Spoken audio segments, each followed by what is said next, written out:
What's up, guys? How you doing? You might notice I'm in a new place. We just moved in. We just moved into a brand new villa here in Bali, hence this random white room that doesn't really have any kind of studio setup. I'm using natural light. I'm sitting here in front of the bed. We haven't been able to put together a studio yet, so we're gonna be building a studio hopefully this week. So next week's video, you guys will see the new studio and hopefully it is a good setup. But with that aside, I want to talk about something today that I've been wanting to cover for the longest time. I've been doing photography on and off for about 15 years or so, and I've made plenty of mistakes during that time. Hundreds, if not thousands of mistakes have been made. But I think I learned something from all of those mistakes that I've made over the years, and they've allowed me to become the photographer that I am today. And I attribute that to a lot of the mistakes that I've made over the years. So I take a look at a lot of different photos every day. I critique photos on the daily, whether it's on Instagram or between all my different photography courses or in my Facebook group. I'm always looking at photos that a lot of up and coming photographers are taking, and I'm providing feedback, and that allows me to see some of the more common mistakes out there. So looking at the mistakes that I've made over the past 15 years and then looking at the mistakes that a lot of my students are making, I decided to make this video and talk about the 5 most common mistakes that I see with photographers, specifically beginner photographers or photographers that are kind of up and coming.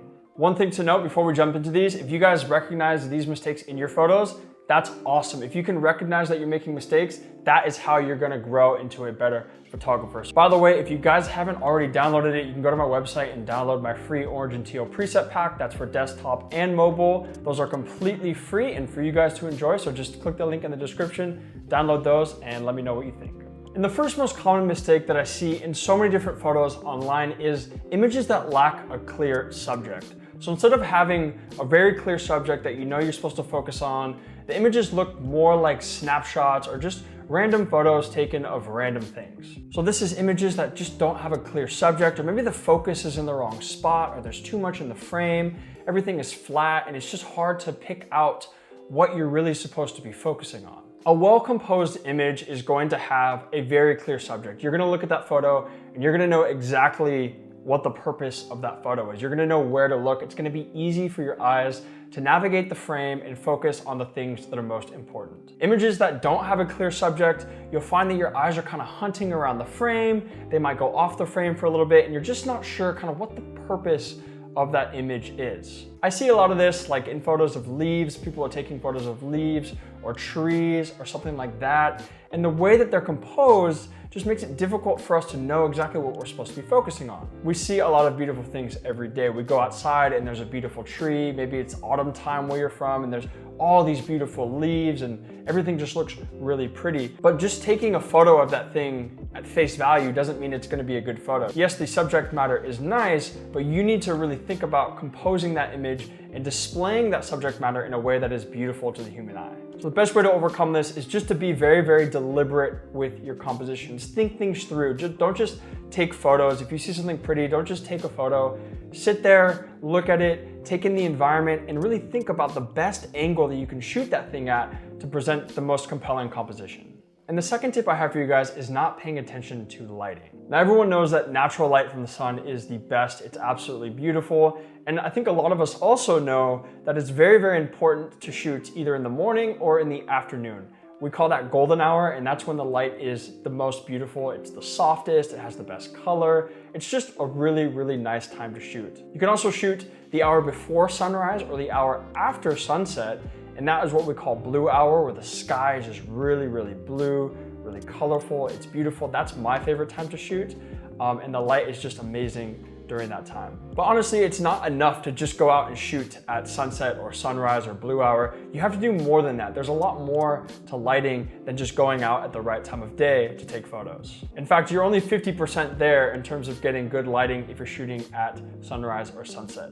The other 50% is all about angles and perspective. More specifically, your perspective to the sun and the sun's perspective to your subject. For example, shooting into the sun, so with the sun in front of you and behind your subject, is going to lead to an entirely different photo, whereas if the sun was behind you and you were shooting with the sun. When you're shooting into the sun or with the sun to the right or the left of your subject, that's gonna lead to a lot of interesting shadows, a lot of interesting colors. It's gonna be very, very beautiful.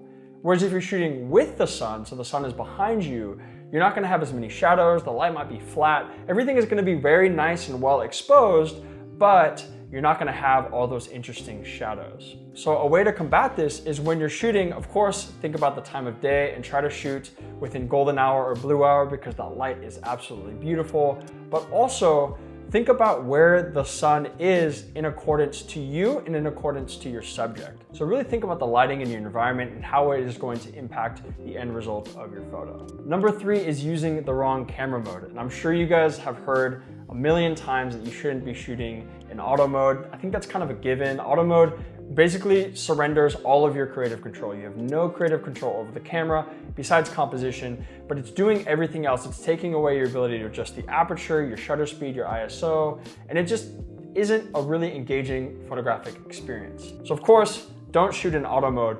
But also another mistake that I see is everyone is obsessing about manual mode. Manual mode is this end all be all. If you can't shoot in manual mode, you're not a good photographer, you're not a good pro. It's very egotistical and prideful, and I don't think that's true at all. There's a mode on your camera, and you may have heard of it. If you've seen my other video on why you don't need to shoot in manual mode, you'll already know this, but this mode is called aperture priority, and it's designated by a little A or a little AV on the top of your camera. And aperture priority is this cool little mode that allows you to adjust your aperture, and the camera adjusts everything else. So it's gonna adjust your shutter speed and your ISO. And why this is great is because in most situations, you really don't need to be adjusting your shutter speed or your ISO. They're kind of irrelevant when there's a lot of light present or if you're not shooting anything that's moving or anything where shutter speed is actually a big deal. Aperture in most situations is going to have the biggest impact on the outcome of your image, and that is why aperture priority is such a great mode to use. It allows us to be more efficient while we're shooting, it allows us to take photos quicker, it allows us to focus on composition and not sit there fiddling with our settings.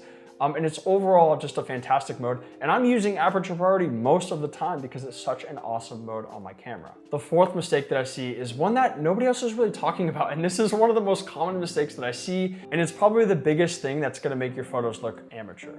One of the biggest factors that's gonna contribute to your photos looking amateur is shooting really cliche things or really tacky things, or just kind of relying on your subject or your model to make that photo good. For example, I see this so often. It's when somebody takes a beautiful woman, a beautiful model, and they go out to a location that doesn't make any sense, and they go take her photo in that location. For example, I see photos of women in bikinis like in the middle of New York City. That just doesn't make any sense. Like you would never be in New York City, in the middle of New York City wearing a bikini. It just doesn't align. And the story is not something that somebody can relate to. If you took that same woman, that same model, and you brought her to a beach in Bali and she's wearing a bikini or she was sitting in a cabana, then that story would make a lot more sense and it would resonate with people a lot more. So when you're going out and shooting a model, don't just rely on the good looks of that model or rely on the prettiness of the environment. Really create a cohesive theme that makes sense. For example, if you want to go out and shoot with your friend and there's a nice field, a very beautiful field near your house, kind of like a prairie, and you're going to go take some portraits with them, it's gonna look cool. You know, there's gonna be a lot of beautiful grass and your model's good looking and it's just gonna lead to some nice images. But at the same time, they also don't make a lot of sense. Like, why would you be out in the middle of a prairie just chilling, taking photos, right? If you implement something like a picnic basket and a picnic blanket and you add some food, well, all of a sudden it's a story. It's something that people can relate to. It's the story of you going out with your friend, you guys are hanging out in this beautiful environment, you're having a picnic, you're reading some books, you're drinking some wine, you're having a good conversation, and it adds this entirely new layer of story that didn't exist if you didn't have those simple props. So when you go out and shoot, maybe you have your new camera and you wanna go shoot some of your friends, really think about where you're gonna shoot, what they're gonna wear, how they're gonna pose, and combine all those factors to contribute to some type of a story. Don't just go out and shoot in a pretty place with a beautiful woman. Think about the situation. Is it something that everyone can relate to? This is really gonna help you become a better storyteller. And the best images that you see from all time, they're not the most aesthetically pleasing, they're images that tell the best stories. So think about story a little bit more and you're gonna become an awesome photographer. And last but not least is shooting everything from the same perspective. I think when we first get into photography, we get excited, we start taking a lot of photos, but over time, all of the images kind of start to look the same. And one of the big contributors of that is because you're shooting everything at eye level. If you're shooting everything at eye level, everything is gonna appear kind of as it seems, and you're really gonna be missing out on a lot of interesting compositions. In my photography essentials course, one of the activities that I have my students do is to go out and take 50 photos of a really normal, boring subject, like a fire hydrant or a car, or even a cup of coffee. This exercise really makes you think outside the box, and it really forces you to move around that subject and take a bunch of different interesting compositions and depict it in totally new ways. If you can take those skills, if you can take that ability to really see things in abstract ways and take that into all of your shoots that you do in the future, whether you're shooting a model, or you're shooting a landscape, or you're shooting a product, you're gonna come up with some really, really cool, unique photos that you would have missed out on if you didn't do that. So when you're shooting something, take the photo that would be obvious to you, the photo that you first thought of taking when you first saw that subject. Take the photo that you had in your mind, but then force yourself to move around and take a bunch of different compositions, because I guarantee one of those other compositions is going to be better than the one that you first had in your mind. But these are the 5 most common mistakes that I see with a lot of beginner photographers. And trust me, there's a lot more, but I just wanted to focus on the 5 big ones because I think these are really the most common, and these are 5 that you really should be focusing on when you're shooting. But I want to hear from you. What do you guys think? Are there more common mistakes than the 5 that I talked about here? Should I have included another mistake? Should I do a follow-up video to this and cover 5 more or 10 more mistakes that you think are really common mistakes with beginner photographers? Let me know in the comments below. I'm eager to hear what you guys think. Also, if you're new here, please consider subscribing. I'm putting out weekly videos every single Friday, all of which are going to help you become a better photographer. We're talking about editing, taking photos, planning shoots, kind of everything involved in the photography process, professional and amateur. We're just covering everything. So please feel free to subscribe if you are new here. But thanks again, guys. I will see you next week, and I hope you have an absolutely epic weekend.